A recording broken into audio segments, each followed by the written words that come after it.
আপনি 1 বছরের বেশি ধরে অবৈধ লাইন চালাতেছেন, এটার অনুমতি নেন নাই, আমি ভিডিও করতেছি, এটা অনুমতি দিতে হবে। আরামবাগে চলছে প্রকাশ্যে চুরির উপর বাটপারি, অর্থাৎ বিগত 4 বছর ধরে পৌরসভার বাহিরে হয়েও প্রায় সবগুলো গ্যাস সংযোগ অবৈধভাবেই কিন্তু পরিচালনা করছেন। আমরা দেখতে পাচ্ছি খান মেনশন মোহাম্মদ মনিরুদ্দিন খান, হোল্ডিং নাম্বার 734 ওয়ার্ড 8 এবং আরামবাগ তুলাবাড়িয়া ফেনী।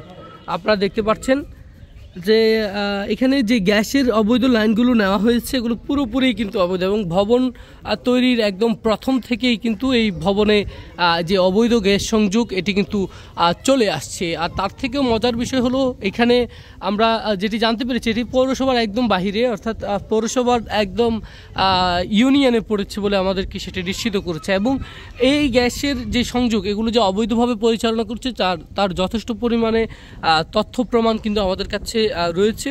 সন্তান একজন প্রবাসীর বাড়ি এটি, কিন্তু প্রবাসী হয়েও তিনি কিভাবে অবৈধভাবে আরামবাগে এই যে গ্যাস সংযোগ সেই গ্যাস সংযোগ কিন্তু অবৈধভাবে পরিচালনা করে আসছেন।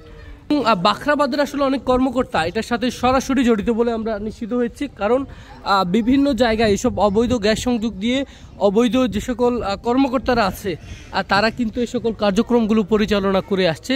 বাখরাবাদ থেকে বিশেষ করে যেই সকল লুটপাটকারীরা আছে আমরা প্রায়শই দেখতে পাই যে এই বাখরাবাদ থেকেই কিন্তু বাখরাবাদের কর্মকর্তারা চোরে ভরপুর। কথা হলো কিছু কিছু ক্ষেত্রে গণমাধ্যম কর্মীদের কাছে কিছুটা তথ্য প্রমাণ আসে, আবার কিছু কিছু ক্ষেত্রে কিন্তু সেটি তথ্য প্রমাণ পাওয়া যায় না। তবে এই বাখরাবাদের বিরুদ্ধে কিন্তু অহরহর অভিযোগ আছে এই বাখরাবাদের দুর্নীতিবাজ কর্মকর্তাদের বিরুদ্ধে, যারা সরকারি একটি গ্যাসের লাইন টানতে আসলে কী পরিমাণ সেটি পৌরসভার বাহিরে গিয়ে একদম প্রত্যেকটি ইউনিটে প্রায় 12টি ইউনিটে বিগত 4 বছর ধরে এই গ্যাস সংযোগ কিন্তু পরিচালনা করে আসছেন।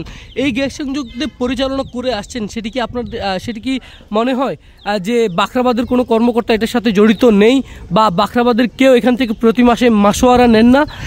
সেটি অন্তত আসলে এটি বিশ্বাস করার মতো নয়, কারণ আশেপাশের আমরা যে সকল তথ্য নিয়ে যাচাই বাছাই করেছি এই ভবন খান মেনশন মোহাম্মদ মনিরুদ্দিন খান, হোল্ডিং নাম্বার 734 ওয়ার্ড নাম্বার 8 এবং আরামবাগ তুলাবাড়িয়া ফেনীর যে লোকেশন সেটি আমরা দেখতে পাচ্ছি।